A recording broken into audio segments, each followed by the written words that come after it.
Somebody say yes. Women's clothing. I learned that I have no interest in women's clothing. I was interested in being in business, so I did it, and it was really interesting in that regard, but I wasn't passionate about it. Plus, I was also teaching school and coaching, so time was a little bit of a crunch, but I wasn't married yet, and I could devote myself to it.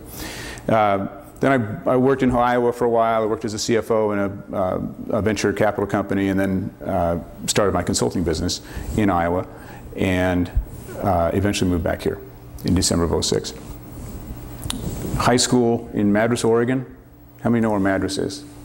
Okay, so you know it's desert. You know that a day like this is really great for me because I'm used to lots of sunshine and not so much used to the rain. But I only mentioned high school because I was student body president, I was an athlete, I was a musician, and fairly involved there, although not because I was hungry for it, it just sort of happened. It's a small school. Went to Oregon State, 2 degrees from there, and then my last degree from Penn State.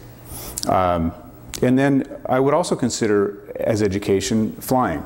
I had the distinction, I think the unique honor of soloing initially under Wally Olson. Even though my father's a certified instructor, he wisely chose to have me learn and have my first solo under someone else. Wally Olson flew out of Evergreen Airfield in Battle Ground, Washington. What's unique about Wally, there's lots of things, but the one I'm going to mention is that he had time in his logbook signed by one of the Wright brothers. And I don't know which one now, I don't remember, but when I learned to fly from him in the 80s, he was 80-something. And I think, when you think about degrees of separation, that's 1 degree separation from the guys who started the whole thing. I think that's kind of cool.